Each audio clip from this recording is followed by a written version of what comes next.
We are back in action here in Zuera in northern Spain, ready for our last batch of heats. The junior X30 drivers onto the track for the first of two formation laps. They've had two heats. This one is going to help determine who starts on pole position for tomorrow's pre-final in the second round of the X30 Euro Series. I'm Chris Hartley. Welcome back. If you joined us earlier, welcome along if you've just come to watch us here at the circuit, or if you just joined us on our free live stream service at Telemundi TV. So then, the grid is exactly as it was for the first two heats based on qualifying yesterday. To remind you how it will shape up, Louis Westover, number 15, and Chris Lulham, number 17, are the front row starters, both from Great Britain. Number 24 is Ruben Moya Lopez from Spain. He starts third on the grid, fourth on the grid, fellow Spaniard Oscar Paloma Ortiz, number 27. And to complete the top six, Kylian May, number 26, also from Spain, and Ren van Pelt, number 23, from Belgium. On road course, Ben Waldridge and Ethan Tan, the driver you just heard from if you're watching the live stream. And then we have on the fifth row of the grid, Ali Akabi and Rashad Giroux. Row 6, Milan Petele and Ethan Orkey. Row 7, Angus Smallsdale and Alex Bram. And row 8, Tanner Pompans, Domno and Manuel Galofratona. So that is the way the 16 cars are going to line up. A recap of what's happened so far then in the first two heats. Race number 1 this morning was a pretty lively race, and it saw a victory. Chris Lulham, who arrives there as the points leader at the halfway stage in the two-round championship. Chris Lulham taking a race victory with Louis Westover just 11 thousandths of a second behind him. Ruben Moya Lopez and Kylian May third and fourth. Ben Waldridge fifth in the first race. The second race, though, Oscar Paloma Ortiz took the victory. Chris Lulham looked like he was going to get a good second-place finish, but was given a 10-second penalty for a bad manoeuvre by the officials, which demoted him in the end down to 12th place. A disaster for the points leader. It promoted Kylian May up to second, Ethan Hawkey up to third, Ben Waldridge up to fourth, and Ethan Tan up to fifth place. So that's the scene so far. And here we go racing once again. Terrific start for the pole sitter. Louis Westover nails this one. And although he's going to leave an opportunity possibly into turn 2, there was a think there, wasn't there? But Louis Westover held on to the lead of the race just about as he made his way through turn 2. Down towards the hairpin at turn 3 they go. Two go off at the hairpin from the middle of the pack onto the grass, and they'll try and rejoin. But at the head of the field, they're already up at turn 4 in this race. And into second place, Ruben Moya Lopez, who had a look down the inside at turn 2. I thought he was going to go for the lead of the race, but Louis Westover held him off. Kylian May has tucked in behind the pair of them in third position. And I think it's Chris Lulham who's slotted into fourth place from his outside grid position, starting in second place. So as for the drivers gunning for pole position, well, Kylian May is he's looking pretty handy here. He's had now a second place finish and a fourth place finish. You've got Ruben Moya. So you've got Ben Waldridge as well, who's not looking too shoddy. He's had 2 top 5 finishes, but this one's going to determine where they all start. So here we go. It's going to be side by side for the lead of the race over the end of the first lap. But Louis Westover just about fends off Ruben Moya Lopez. And they're both coming under attack here from Kylian May on the way to turn 2. The top 3 stairs they are for the time being.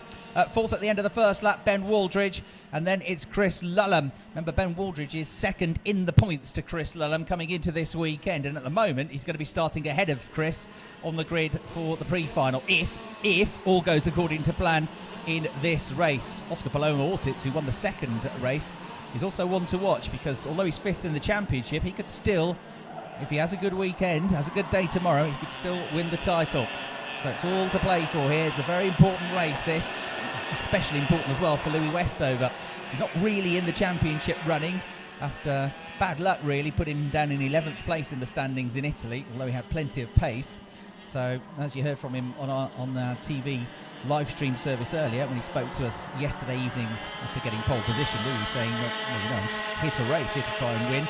And I'm not really thinking about championship points, which is in a way a nice position to be in as he comes under attack into turn 1, and we've got a new race leader. Ruben Moya through into first place, picked up the toe down the start finish straight, and at the start of lap number 3 we have the Spaniard into first place. Now Louis Westover trying to fight back though on the way into the hairpin at turn 3, and he does it straight back into the lead of the race, a bit deep into the corner, but he should be able to hold the line into the left-hander at turn 4.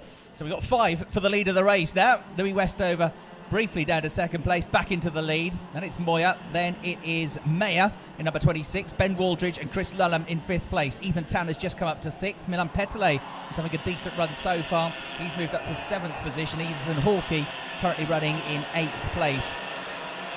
We're on the 3rd lap of 7 in this race.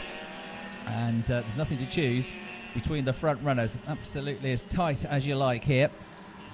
And who's going to be on course for pole position? It's unlikely to be Louis Westover after the DNF that he suffered in that incident down at turn number 2 in heat number 2. He and Ben Waldridge both came worse off, and it was, I think, that incident that Chris Lulham then picked up the penalty for. And that really has curtailed his chances of pole position. Here's Moya down the inside at turn 2. He goes through. Meyer follows him, and from 1st to 3rd falls Louis Westover. So Louis Westover having to dig his heels in here to try and fend off these drivers. He's new to this level of racing, to European racing. He's new to these powerful karts as well, having only just stepped up this season from 60cc cadet karts, and he's dropped another place as well because Ben Waldridge also found a way past. So Louis Westover has gone from 1st to 4th here. Kicking up the dust is the race leader, Moya. Look at Ben Waldridge in 3rd place. He's in a good position here to get himself either on the front row of the grid or maybe even on pole position if results go his way. But he's had 2 consistent results so far. Killian Meyer, though, has got slightly better results than him so far. And 2nd place in this one, 4th in the earlier race, and he had a 2nd as well, didn't he, in the last heat. So Killian Meyer at the moment has got the best set of results by my reckoning, gunning for pole position. But there's a long way to go in this race. 4 laps done of the 7.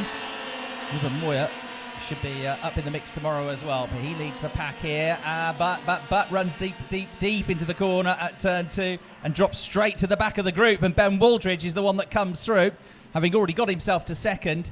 He and Louis Westover had already got past Killian Meyer, and now to the back of the group goes the former race leader, the blue suit, the yellow helmet, Ruben Moya. So Ben Waldridge is our new race leader. Louis Westover is back up to 2nd, Killian Meyer, then number 17 Chris Lulham, and then from 1st to 5th, Ruben Moya in the blink of an eye.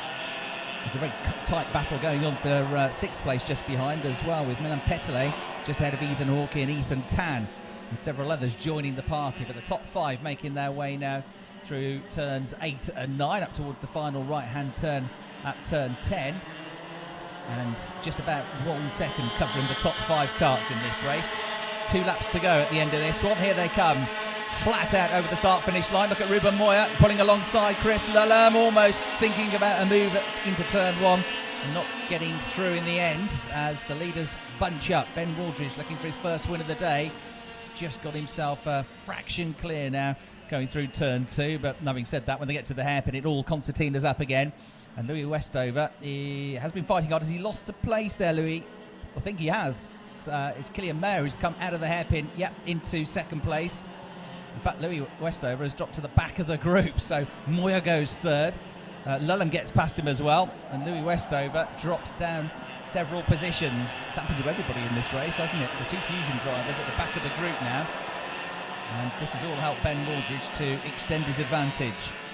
So Moya and Meyer moving up into the top 3, the 2 Spanish drivers, with a lap and a bit to go now in this race. So could we have our 3rd different winner in 3 races today? It's looking more and more likely because Ben Waldridge has got his head down on this lap, and he's only half a tenth of a second clear on the previous lap. It's going to be much more than that this time around. Look at the battle for 2nd place. Ruben Moya, Killian Meyer, and then Louis Westover coming back at them. And the number 15 kart tries the outside line, trying still to go around the outside of Killian Meyer. It's a good move, and he does it. So great move that from Louis Westover on the exit to turn 2. The fastest lap of the race goes to Milan Petele, who is still leading that 2nd group of karts in 6th place. And we are on the final lap of the race. So Ben Waldridge leading by 0.7 of a second. Ruben Moya into 2nd place. Killian Meyer gets back up into 3rd position, with Louis Westover, that good move to get through to 4th. Petele has gone past Lulham, I think, into the top 5 as well now. So Chris Lulham struggling towards the end of this race, but there's been no dramas in the last few laps for Ben Waldridge, who survived that fairly hefty shunt down at turn 2 in the 2nd race. Lost a lot of places, but came back, finished in the top 5. and he could well be on the front row of the grid tomorrow once all the points are added up. It looks like Kylian Mayer might just have the slightly better set of results for pole position. It's all to be confirmed, but confirmed is the winner of this race. Wooldridge crosses the line. He wins by half a second from Ruben Moyer. Kylian Mayer comes home in third place. Louis Westover, a battling performance for fourth. Milan Petele, with his best showing of the weekend so far, comes home in fifth. Chris Lulham dropping to sixth place at the end of the race. Ethan Tan and Ethan Hawkey are the next two in seventh and eighth positions respectively. Alexander Brown in ninth, and Angus Mulsdale rounded out the top 10. So that gives us three different winners. Oscar Palermo-Ortiz didn't really feature in that race. We lost him early on, so he's going to be with one good result, one average result, and one pretty poor result. There's confirmation of the results on screen. And with a second, a third and a fourth place finish, it's looking good for Kylian Mayer. That would give him 9 points if you add them together. Ben Wooldridge has had a win, that's 0 points, a fourth and a fifth. That's 9 points, so they're the same on points. Ben Wooldridge has had the win, and I think it might just give pole position once it all gets worked out to Ben Wooldridge. Turned out to be a good day for him after all.